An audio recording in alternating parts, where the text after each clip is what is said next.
Hey, everybody. Happy Tuesday night. And it is a happy Tuesday night.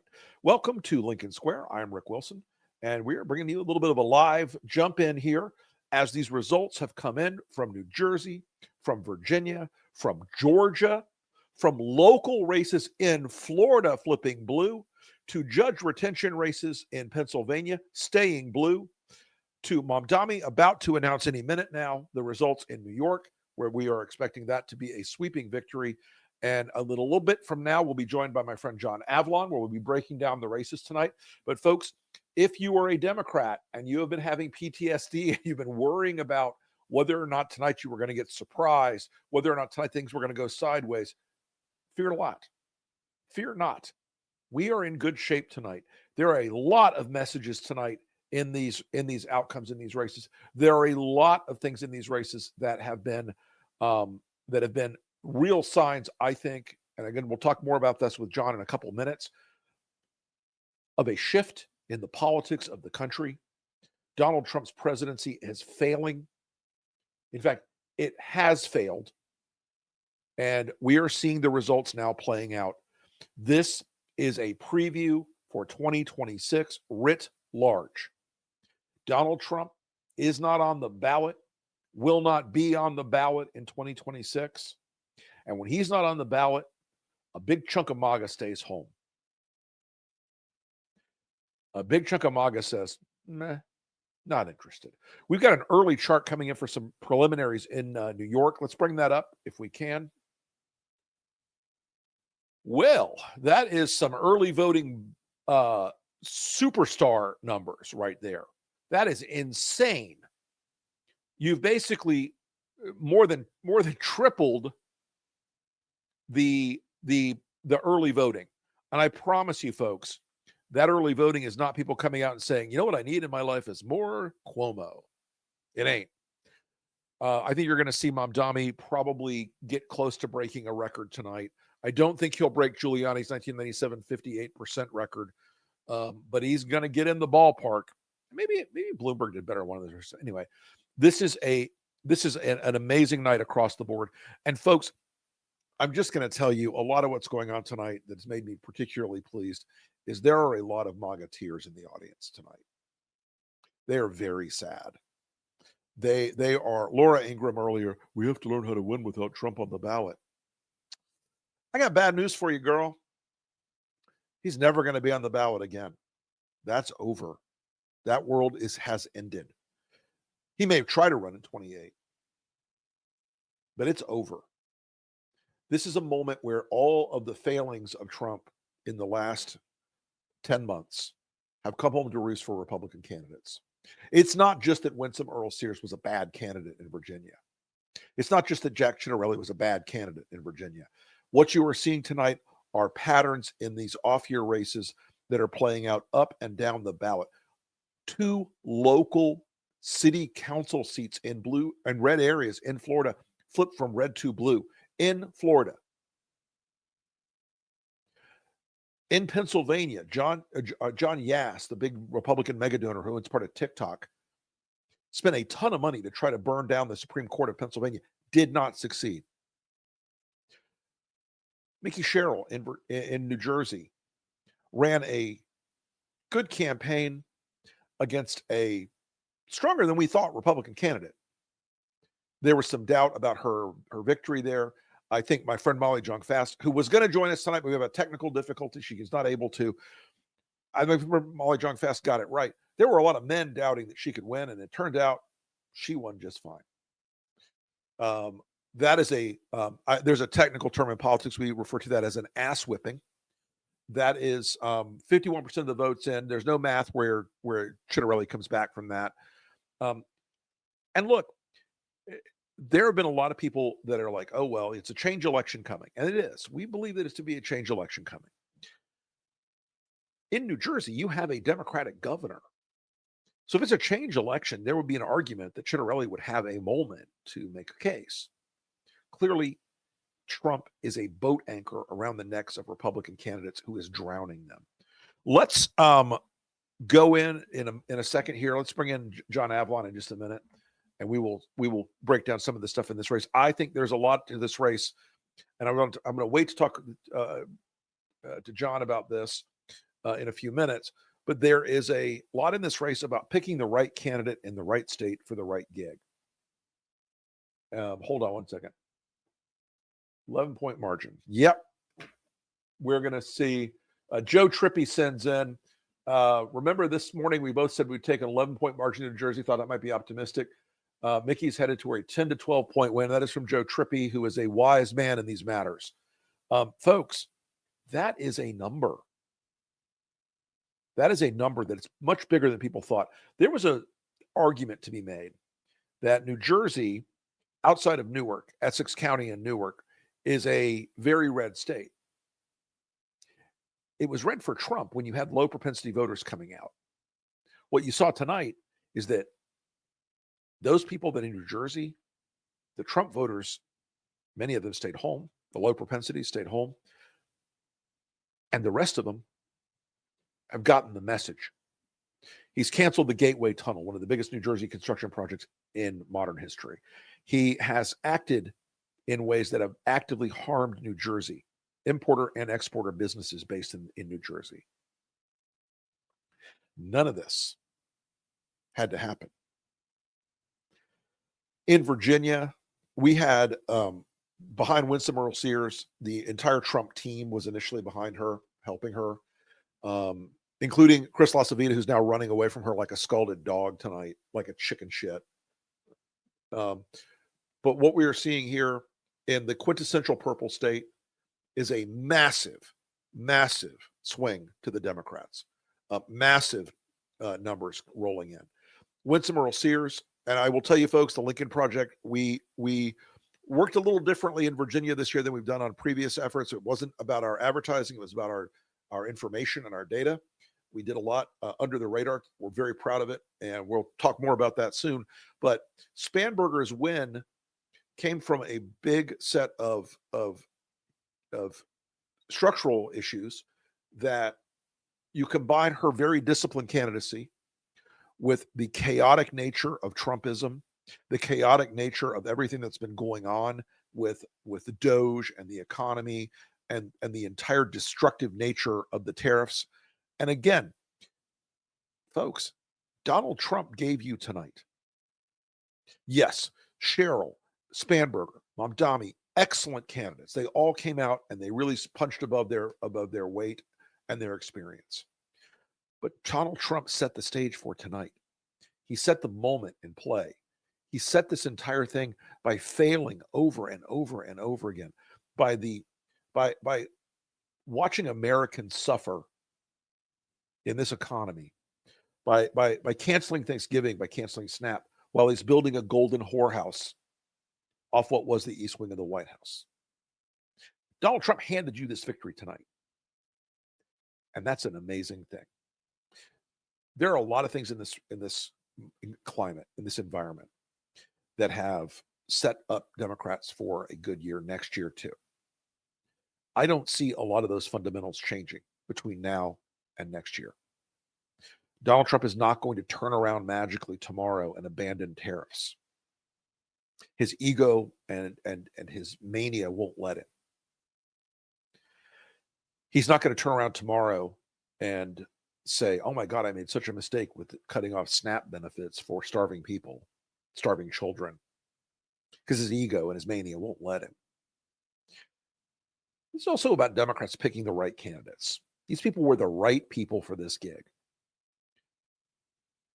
Spanberger, a veteran of the CIA, who served our country in some of those dangerous places in the world, doing the real work.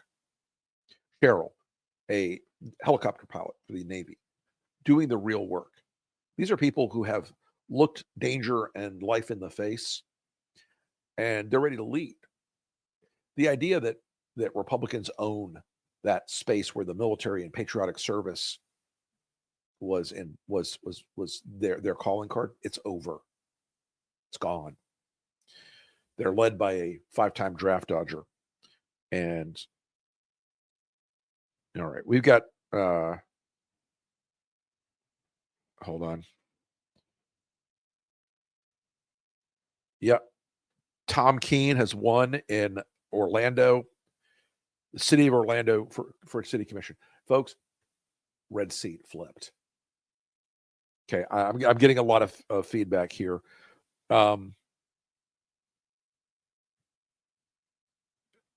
There's just a flood of news coming in right now on these races and seats. Okay. We're waiting to see New York.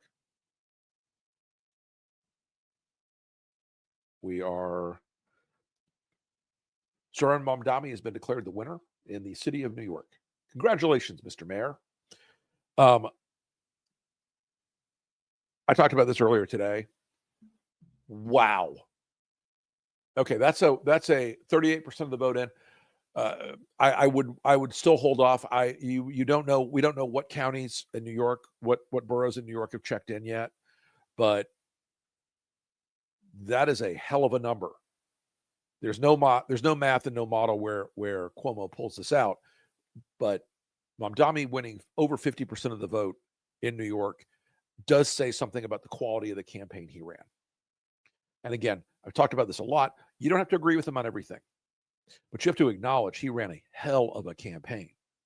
You have to acknowledge he ran probably the best municipal campaign in the country this year because he fought where the fight was. He fought where the actual center of the electorate was. He talked about affordability over and over with rigid discipline. You look at the TikToks and the social media and the Instas and the videos, and you think, oh, it's loosey-goosey, it's all fun, he's having a great time. But it was also based on a structured, careful, thought-out campaign that wasn't waged in the old model of, let's go spend $20 million on broadcast TV. It was waged in a model of let's go talk to voters where they are on their phones, on their tablets, on socials. And he kept with that message of affordability over and over and over and over again. And man, that paid dividends. That was a truly correct application of campaign methodology and campaign message. New York mayor's races are big, complicated things. You got to assemble a lot of coalitions. You got to do a lot of work with a lot of people who all want something out of you. And this is a sign that Donald Trump's death touch continues to apply. Because here's what we know. And more details will emerge, I'm sure. Trump wanted Cuomo to win this race.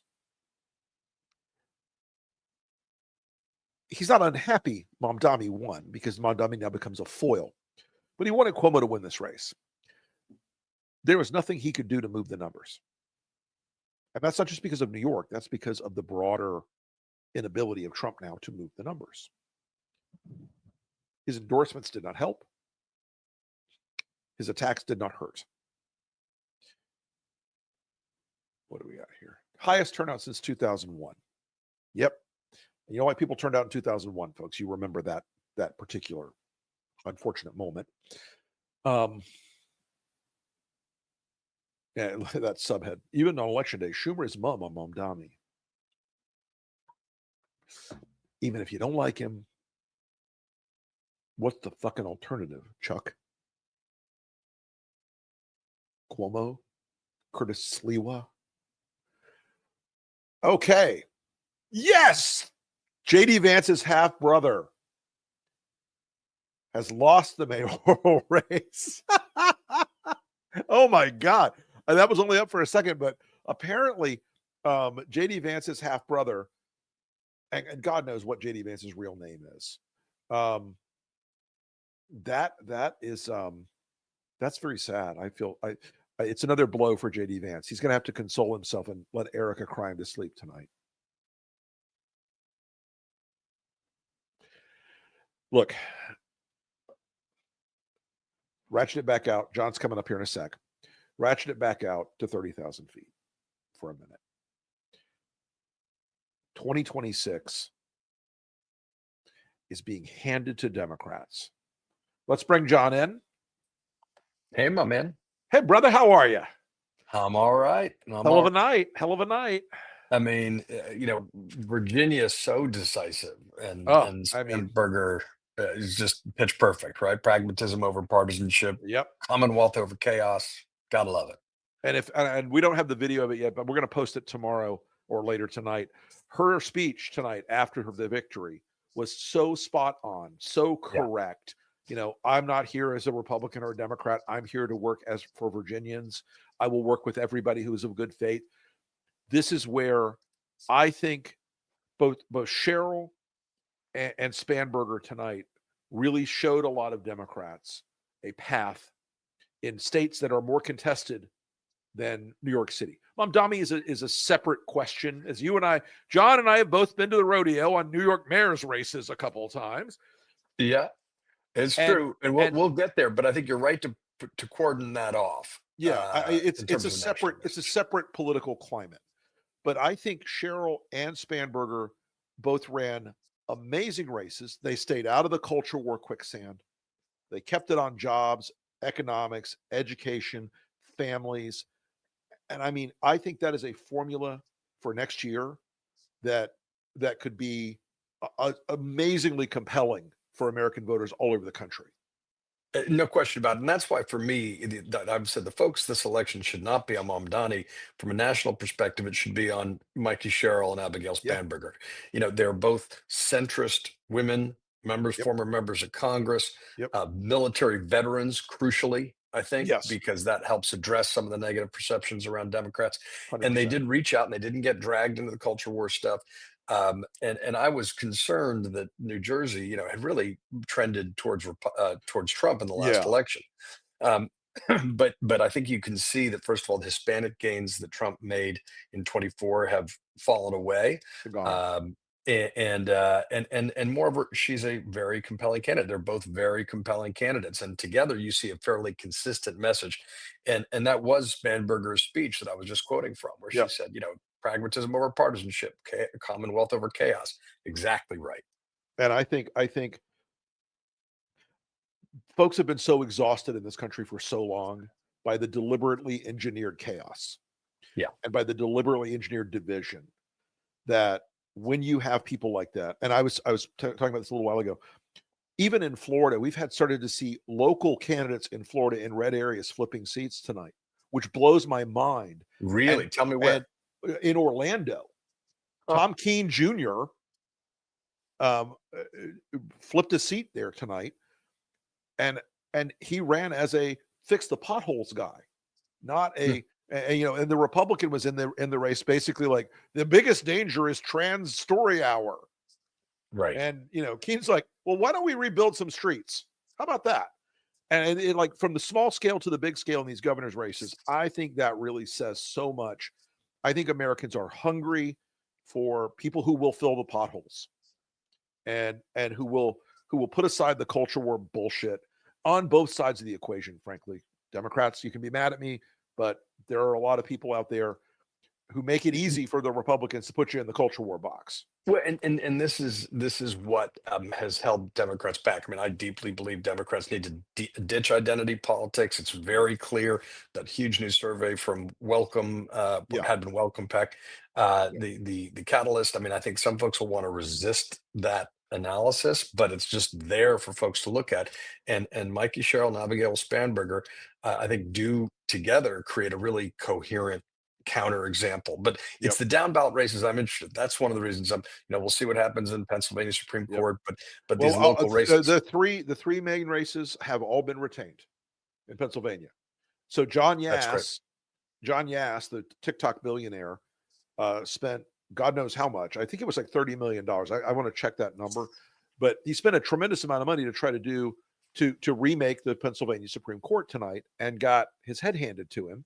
Again, they ran on, we're just judges. We're not doing this, to be in your How culture war. old fashioned. Right. How retro. Um, Yeah. but when you see these outcomes, you've got two public service commissioners now in the state of Georgia tonight who won their races, Democrats, for the first time in a quarter of a century. And Mm. again, this theme underneath all this with these Democratic candidates is tonight, has been, let us fix things. Let us make things more affordable. Let us do the work you want us to do as elected officials. I mean, shit, man, you and I have been talking about this for 25, 30 years now almost, about getting people where they live and helping them do the things that make their lives better and more prosperous for their families. It's like, this isn't a secret sauce, folks. It's right there. But to your macro point, I mean, I think the environment has shifted. We've been looking at Trump's poll numbers, dipping. I've been looking at independents down with 30%. His strong disapproval is near 50, 48. Yep. CNN had his approval, equivalent to after January 6th. So these create a wind at the back of Democrats who are not in competitive seats, who can do the pickup if they say we're going to focus on solving problems, focus on affordability, focus on Right. delivering for people where they live, and not getting wrapped around the axle around the That's culture right. war stuff, which has been poison for Democrats. So Right. it's very big. I mean, I think it's traditionally Virginia has swung the other way, Yep. but this The was classic very bellwether. convincing. Yeah, Yeah, this wasn't a 2-point race. This was, this is a race where she has the clearest of mandates. We've also seen pickups in the Virginia Assembly, saw that. and so Sizable too. And and yeah, and meaningful. remember, Phil Murphy beat Jack Ciattarelli only by 2 points Right. 4 years ago. That was Right. a squeaker, and that was one Yep. of the harbingers that maybe something was happening. And there still has not been nearly enough analysis why Trump made the biggest per capita gains in New York and New Jersey.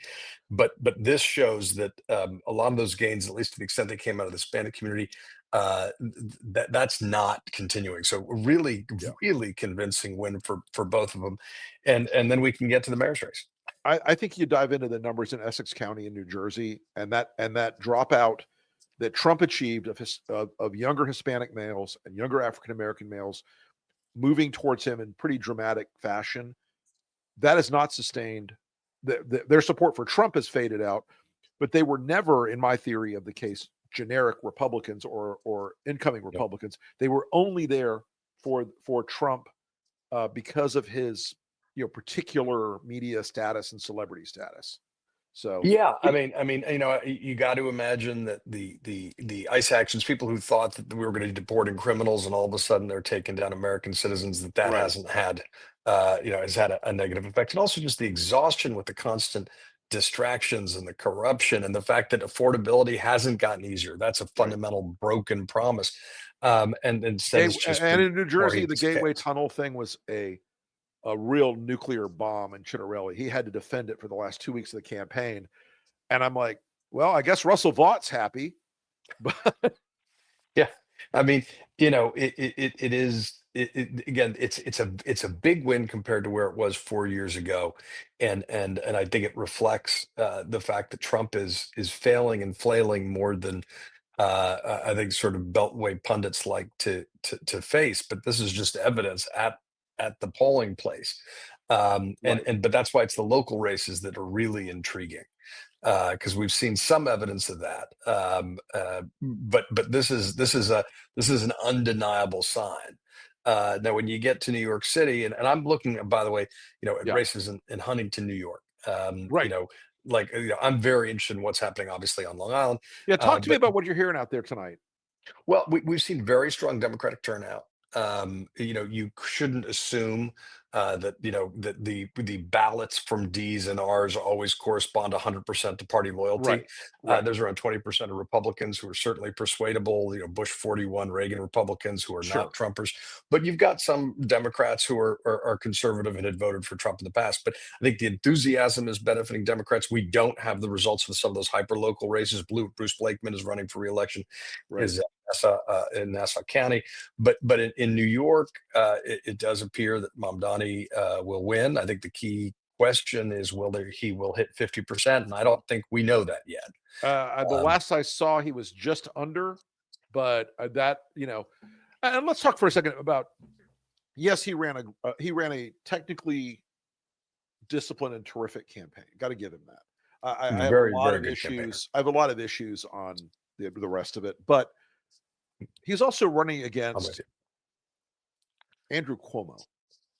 a guy who, if you were to try to pick out a more damaged candidate, a more beat up jalopy of a candidate, it would be hard to find one other than Rudy. Well, yeah. I mean, the Rudy of today. I mean, Right. the thing is that of course he wasn't just running against Andrew Cuomo, right? He was running against Cuomo and Sliwa, and Yes. that's why the 50% number is so important. Yeah. Cuomo I am told really 51.1 right now. 51.1. Okay, Yeah. well, with these numbers, you really want to see where it ends up. I mean, we were seeing presumably all the early votes been counted, but we were seeing Yeah. much higher turnout around voters over 55. And it's tricky because what New York should have is open primaries with ranked choice voting and not determining mayor's races in Right. the primary, uh, because I think it's not as representative a sample. It's tough for any mayor to come in without 50%. Um, but like you, I mean, I think the contrast really is that you had Cuomo with an enormous amount of baggage, Yeah. right? But the most experienced candidate to ever run for mayor Oh yeah. against objectively the least experienced candidate, who is a terrific campaigner, Yeah. but has no executive experience at all, no private sector experience. And that's a legitimate thing for people to weigh. Some people Yeah. were like, hey, all right, so Okay. right at Well, 50 right now. there's a new update at 50, 50 on the button with 69% in. And we're at 69%. So what's pretty clear at 69% is that if it had been a head to head, who knows? That's all Right. academic. I see S- Staten Island has come in because Slee was now at 120,000. yeah. Uh, you know, but apparently I think Cuomo will win Staten Island. Sliwa's not going to win anywhere. Yeah, And, yeah, and this people were saying if Sliwa doesn't get out, Mamdani wins. The 50% is important, obviously, because it would indicate more people vote against him than for him. But again, to first of all, a tremendously talented campaigner, yeah, and who really leaned into social media, got a lot of people very excited. Cuomo, people were voting against Mamdani. See, there you go. That's a really interesting, yeah, detailed map right there. That really shows, the yellow areas are Cuomo, and you see, yeah. Manhattan's East Side, Lower Manhattan, Hmm. south of Park, Staten Island, You've Southern got Brooklyn, you've got uh, Whitestone Eastern Queens. and Northern Queens. Yeah, Yeah, but Whitestone. Yeah, that's exactly right. I was just there earlier today, briefly, but I really do want to uh, emphasize that you know Cuomo, eh, his experience, which people will say was a negative, would have been, New York has historically done well with tough mayors, yeah, and in a time like this, toughness and ability to build is an asset. There are going to be sky high expectations and fawning coverage sure. for Mamdani, but it is an executive position, and mayors, it's a non-ideological problem solving position. So Yep. if you have a very ideological crew come in, that could be a real challenge. Now, if he keeps Jessica Tisch, if he appoints really Which he said he would responsible keep people, Jessica, which I think would be a very wise early signal to the city for stability. 100%. The question is whether she'll take it and Right. what the deal is, right? I mean, if she says, "Look, yeah, but I need to really have, control all policing policy," he and people around him may have problems with that. Yeah. Given that she has re-implemented quality of life policing, which is Hmm. effective. But that's going to be a very important test to see whether he follows through on her word, and whether she chooses to reciprocate, and what kind of deal I is mean, ultimately I made. think, yeah, I think you and I have both seen this, and I've said this a lot about Mamdani. There is no deputy mayor for the means of production. There is no ideological thing when a building collapses. There is no ideology when a firefighter gets injured and the mayor goes to the hospital in the middle of the night. There is no ideological component to a school roof collapsing somewhere. All those things are going to happen every day. One of our old friends, Joe Loto, one time said to me something to the effect of every day in New York, there's some goddamn disaster somewhere, and the mayor better be there. And I hope Mamdani will take that to heart and be out in the city and not get high on his own supply of people saying you're the future, run for president. Because there will be tonight, Well, people will be well, saying he should run for president. I promise point you, of fact, folks, he it's going to happen. cannot Not constitutionally. yes, correct. But So he but you know, the excitement in the Democratic Party right now is about this guy as the singular future model is over the moon. it's over the moon, and I think to your point, New York is if you're looking for national messages, pay more attention to Virginia and New Jersey tonight for governor. For the city of New York, I mean, first of all, if he doesn't cross 50, we're right on the edge there. Yeah, Obviously, whoever's mayor, we hope they succeed in effect that they do a good job. We're not going to yeah, pull a Rush Limbaugh and all that. right. And I think as a matter of compassion Or and Mitch communication, McConnell. can Yeah, be very compelling and effective. The problem is the if the ideological instincts, you look at what he's done to date, it's been a lot of, he's a legislator, he's a communicator, but he's right. been very ideological. And that's really going to be potentially a challenge. And again, it'll all come down with who he appoints. And of course, Karl Rove already today called him the gift that keeps giving. I mean, Republicans are planning to run against him. Oh And so yeah, tonight you're going to hear, you're going to hear, and as much as you guys can probably tell, John and I are not fanboys, but open-minded. You're going to hear people like Randy Fine and Donald Trump and Stephen Miller saying we have to deport Mamdani. By the way, yeah. folks, you should crave that fight. If you're in New York City, you're going to eat that fight up with a spoon. But Yeah, but I mean, and the attempt to demonize them from day one, if they try to cut off right, funding, if they try to deport them, stop with the communists, stop with the right. 9/11 imagery. That's particularly offensive to I me and I to I many New didn't see Yorkers. It's that ad unacceptable. until I didn't see that ad until tonight. But what the fuck just happened? You're frozen in a very entertaining place. Oh, let's try to reset this thing here. Okay.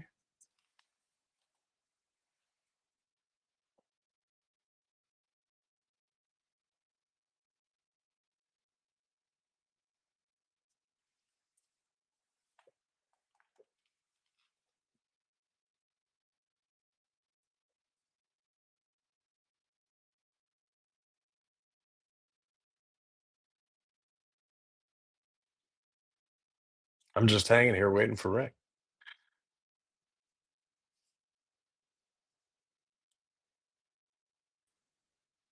You know, There he is. Stephen Miller and the whole thing goes sideways. But Coincidence? I think I not. not exhume. But I think the other stuff we're seeing out in the country tonight, um, it all speaks, and I say this a lot to our Democratic friends. It's like find people that fit the place, find people that work in that place. Cheryl and Spanberger tonight really showed you something, guys. And I also think one of the things about staying out of the culture war trap, in the case in particular of Spanberger, they ran the trans campaign against her again this year. They Mhm. they took the same old toolbox from last time. And my colleague Trigby Olson said he's been getting nonstop text messages like, "Do you know she supports 100% transing of our kids?" And all the crazy blah blah blah. And to her credit, Spanberger was like, "Get the hell out of here! I'm here to talk about jobs and the economy and education. Stop it." Yeah. And I think that may have gone through its last big iteration tonight, because it really it as much as it was successful for Trump, I don't know that other candidates can pull it off, and I don't know that voters really gave a damn. Certainly not in local races and Right, certainly not in off cycle. I mean, it's one of these things where, the turnout numbers from presidential to midterms, Democrats may be doing better in off cycle and midterms right now because more dedicated voters are showing up who aren't going to buy this bologna sandwich they've been force fed for so long. right, Um, and that's why, though, I'm so interested in what's happening in the local races outside the right, marquees. And I do think Mamdani is going to be demonized from day one. I think on Fox News tomorrow they'll probably gloss over Spanberger and Cheryl and just right. focus on that. The communists have taken over. Yeah, and again, I think it's a mistake for some people to be there. You go, projected winner there. And I'd like to see the map because it's pretty interesting. Yeah. You and I have worked in City Yep. Hall, but if he can't get the key job is just making sure that the city's running well. The Right. base job for mayor is keep crime low, quality of life high, and this tax base growing. If if Democrats who are really excited about this need to understand that this is not an ideological position, and at the same time, I think folks who've been saying like, "Oh, he doesn't have the power to do all the things he needs to do," is a comfort. Like, there's a big budget, there's renegotiation with unions, there's a lot of big stuff coming up. Okay, that's a really fascinating map. That is a good map. Um, that's a fascinating map. Um, Hmm. Sliwa won a couple of election districts, just a Yep. handful. Just a couple. Um, so that's Man, look at that backbone in Brooklyn for Mamdani, though. yeah, 80% plus. That is an you're not gonna build out from there if you're no, you're not, and you see, but that's a much more divided, competitive general election in the city of New York for mayor than we've seen in a long, long time, it and really and is. and that too shouldn't be ignored. I mean, again, he's going to have a lot of wind in his sails, but he Yeah. shouldn't, I think, mistake it for an ideological mandate. I think the really thing that the most important thing I'd say to draw continuity between all these races, even though they're very different, is that Mamdani did show not only use of social media, generational change, but two issues: affordability and Yep. authenticity. And I would just keep hammering home that affordability and authenticity are not ideological. Like, you may have different Correct. solutions. I think the center left needs to put forward market-based solutions to deal with affordability. Yep. I think they're more likely to work. I think that a lot of the non-market-based solutions people put forward end up having the directly opposite uh, results than they Sadly. say they want. Yeah. But that's for the center left to build out as a reform force, not simply a defender of the status quo. And but the issues of affordability and authenticity are absolutely transferable. Those are lessons that can be transferred. So I Yeah. think that's a really key thing for everyone to take home. I think also we're gonna see um I think we're gonna see the flood of 50.6. And look, and again, I there's it's hard to run this without the precinct data, but but you know, Cuomo with a probably 85% name ID, checkered, but what it was, um, and Sliwa, this it's interesting that New York is not as homogeneously liberal as people think it is. Well, And I this think is that's always something you true. and I always experienced back in the day. This This is true for San Francisco. I mean, these Yep. stereotypes that are created. I mean, San Francisco recalled its school board and its district It's attorney, DA, yeah. and has a new mayor who's a very quality of life, kind of guy, a centrist. So this will be an experiment. The Brandon Johnson experiment has not gone terribly well in Chicago, No. which is why one of my favorite quotes, Fiorello LaGuardia, who was actually, because we've got fusion voting in New York, elected as a Republican socialist, That's right. a, That's a right. a a forgotten breed, but used to say there's no Democrat, Republican, and or socialist way to clean the streets, which is to say that the job is to keep the streets clean Yeah. and to do it without bankrupting your city. So this is going to be a it's the execution is going to be more important than the thrill of the win for Yeah. folks on who are seeing him as the template. It's going to actually be doing the job, and that's got very little to do with ideology. It has a lot to do with practical economics, and again, crime low, quality of life high, tax base growing. Well, I think, you saw both Cheryl and Spanberger's speeches tonight. Interestingly, on that affordability theory, on Yep. that on that keeping crime low, streets clean, and making the trains run on time, and all those fundamentals. And if American political leadership started to gravitate back toward that and less toward the heat of all this shitty social media incentives that are out there, I think we'd be a lot better off, whether it's New York Oh, City or suburban Virginia. 100%. And we also do need to deal with the fact that the reason affordability is resonating is because we have not made the kind of gains, especially in New York City, but not only exclusive. The middle class has been getting squeezed for decades, Yep. right? Two parents working and they're not getting ahead. And that's a Right. structural problem that we got to deal with as a country, because it diminishes and demeans the promise of the American dream. And that's something to really focus on. What are the ways that we can, working with market forces, not against them, revive the American dream so people feel a sense of hope again? That's basic. Until we get that right, nothing else is going to matter. But that shouldn't Yeah. be, we shouldn't get dragged to the extremes of the conversation. Right. What we do know, and this is the key point, Donald Trump has not been focusing or No. effective at dealing with affordability. Prices keep going up, and he's Yep. throwing Great Gatsby themed parties at Mar-a-Lago. I mean, to me, in terms of the optics, a word I really don't like to use in politics very much, but the optics of that, Yeah, throwing a big debauchery, a big bacchanal in the middle of cutting off food stamps for 44 million American families. That's not, Donald, what we call a good look. Um, and I think it's one of the things that in the closing days of her campaign, Spanberger was very good at, talking about all these families in Northern Virginia who have lost jobs, who have lost economic security because of Doge, because of the federal jobs cuts, big because time. of the shutdown. All those things, they do come back onto Donald Trump. And I think for Democrats, he's given them a great gift by being such a bad president. He has handed them a portfolio of things where they can say, "No, I want to fix what you've broken." And it makes it, Yeah, his profound unpopularity is, I think, one of the things that is. I thought 2 months ago his numbers were bad enough to really open up the 2026 congressional field from maybe a dozen seats to maybe 25 seats. And now I'm looking at a number that could be above that, north of that, because these numbers are continuing to sink. When 2/3 of the American public say no, thank you, to your president, and your party is defined by one president, I think it's potentially a very shaky moment for the GOP.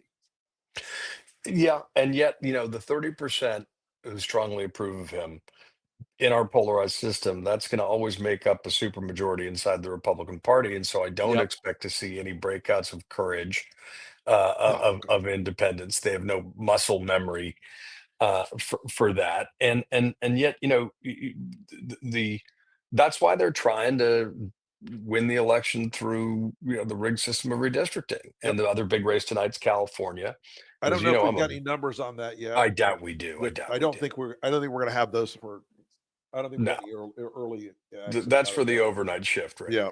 Uh, Yeah, that ain't going to be me, I promise you. no, but and look, I deeply believe we need a federal solution for redistricting reform. It's crazy. We're down. I mean, in the early 1990s, I think there was like 150 or so swing seats in Congress. Now it's Right. like 2 or 3 dozen. Yeah. That's directly driven the extremism and polarization in our politics. Until we fix that, but you I can't have Republicans freaking out about this vote in California and then effectively ignoring the 5 seats in Texas, what right. North Why Carolina and why did Ohio the just did. California vote happen? Because of Texas. Yeah, and getting that sequence right is really important to cut through the bullshit of the whataboutism around this. Yeah. We desperately need redistricting reform at a national level. It is. You and I've talked about this before. If I could do one magic wand thing, one hand wave thing, I would do national, nonpartisan, algorithmically driven redistricting. That's it. And Mhm. get it out of the hands of the people that corrupt the process. I should know, I have been one of them. It is not I'm not particularly proud of that whole thing, but Republicans are extraordinary at exploiting redistricting battles, and they've done such a good job at it that we now have the incentives, folks, for Republicans, since the seats are drawn to be the most red they can be, are to be the crazier guy in the primary, are That's to it. be the one who's most out to the edge in the primary. So that is a mountain we're going to have to climb another night, I'm afraid. But folks, We are, but Yeah, John, I think it's been a good night overall. A real signal. Oh yeah. A real Let's look at signal. those Let's have a counties look there. at this. Yeah, Yes. Loudoun used to be a prototypical swing county. Yep. And it's 12 points from the 24 presidential. Prince William, 16 points. That's a Doge effect. It is. Oh yes. The 7 or 8 counties in the area around around DC, Fairfax, Loudoun, Arlington, Folk War, those counties up in the northern tier, they're about 60% of the Virginia vote overall. And look at the directionality on this. Manassas, which had been a quite Trump area, surprisingly to a lot of people, 16 points towards Spanberger. That is, and not a single area has shifted in favor of the Republicans in this chart. Fascinating. No, The trend not line a is, one. Wow, Manassas. Spanberger's going to win to Manassas by 30. yeah, that Jesus. is a real number. There were a lot of Republicans who were trying to build out that Manassas, Fredericksburg, southwesty kind of area, and that clearly is not working out. So, I mean, folks, Wow. this is the sign also of a good candidate doing the right work in a disciplined way, and that is really something. And someone who's a national security Democrat, former Yep, CIA analyst, you know, that is still a deficiency that Democrats need to deal with. And absolutely. Spanberger, when the 2022 midterms happened, she was real clear about what lost it. She is a strong centrist.